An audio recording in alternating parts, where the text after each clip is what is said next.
The Marvel Cinematic Universe is full of symbols and cryptic messages. Tony Stark walking out of the cave is a metaphor for being born again. Thor's hammer Mjolnir is a symbol for adulthood, and the Winter Soldier's arm is an allegory of Sigmund Freud's id. But some messages are much easier to spot, like this 1-minute exchange between Clint Barton, aka Hawkeye, and Wanda Maximoff, better known as the Scarlet Witch, which happened near the end of Avengers Age of Ultron. In less than 60 seconds, we get no less than 9 lessons of leadership that you can use for your family, your company, or your community. If you haven't seen the movie or just don't remember the scene, an easy way to put it in context is that the threat that they're facing is, in part, Wanda's responsibility. Clint has all the rights to blame her, but instead he does this. How can I let this happen? Hey, you okay? Number 1. Create empathy.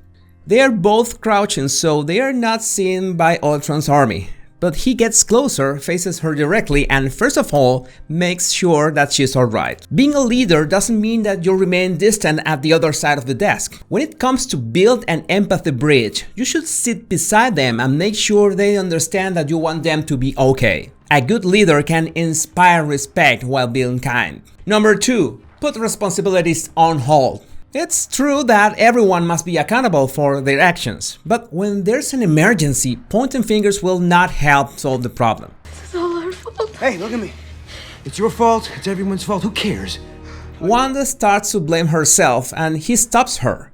He says, "Hey, look at me. It's your fault. It's everyone's fault. Who cares?" Just to be clear, he is not saying that no one will be responsible for what's going on. He just needs to clear her mind from guilt so they both can focus on a solution. As a leader, you should always prioritize problem solving. Once the fire is under control, then you can think about who started it in the first place. Number 3. Don't impose. Barton could very well do a full Hartman on her and force her into action, but instead he asked her a question. Are you up for this? Are you?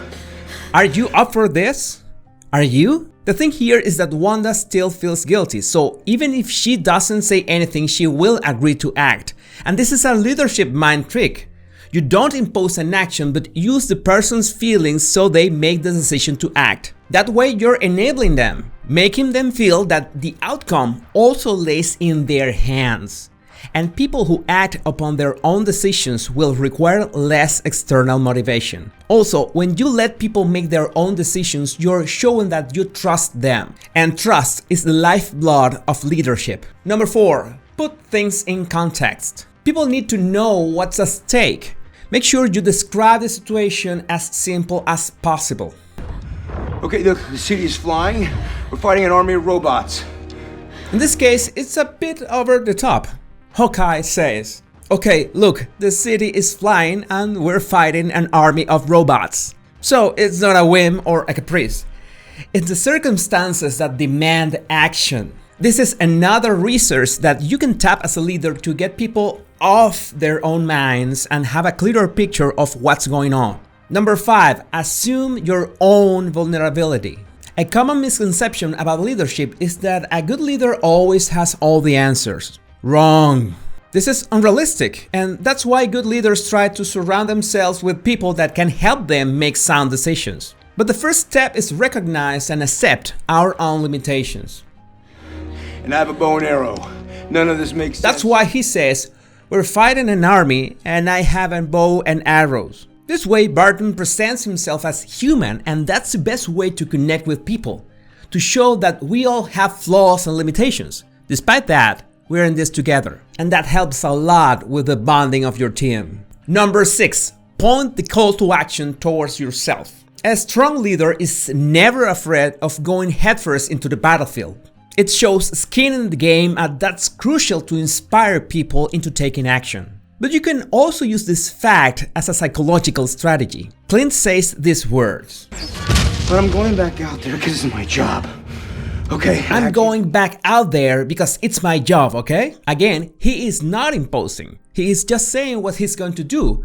But even he's talking about his own duty, that is another way to inspire the action in the other person. You're not pushing them. They're following you, and that plays a huge difference in mindset and teamwork. Number 7. Past mistakes remain in the past. Nothing can cripple your performance like constantly thinking about our past mistakes. We should always play point to point, focusing in the present moment. And that's why Hawkeye adds these words. Doesn't matter what you did, what you were. It doesn't matter what you did or what you were. People could have all the disposition to act, but feel powerless due to past misbehavior or bad decisions. Make it absolutely clear that their past performance is not an issue at this very moment. Number 8. Make them realize that they're in control. And that control comes down to a single word in this sentence. If you go out there, you fight, and you fight to kill. If you go out there, you fight, and you fight to kill. Notice the word if. That if marks a conditional. Wanda still has to make the decision. As a leader, you stress the fact that people still have the power to choose their actions.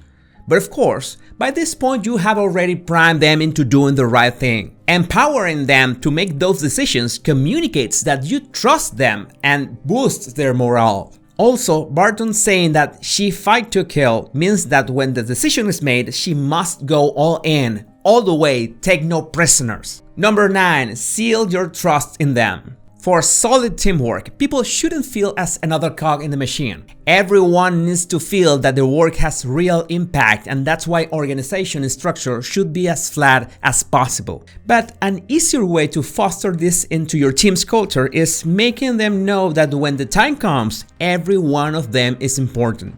And that's why Barton wraps up with these words. Brother, come find you, but if you step out that door, you are an Avenger. If you step out that door, you are an Avenger. In the moment of truth, we don't talk about junior or senior. We will stress that everyone's actions will affect the outcome. We're in this together, and just by choosing to act, you are part of the team sitting at a round table.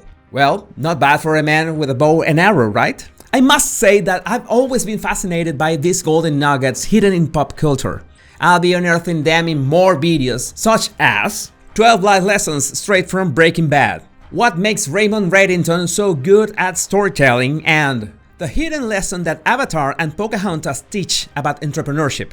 So if you're interested in these topics, I invite you to subscribe and activate those notifications to make sure you don't miss any of my future uploads. And if you have any suggestion about a scene, character, or trope from pop culture that hides a secret lesson, I'd be really grateful if you share it in the comments. Take care and see you next time.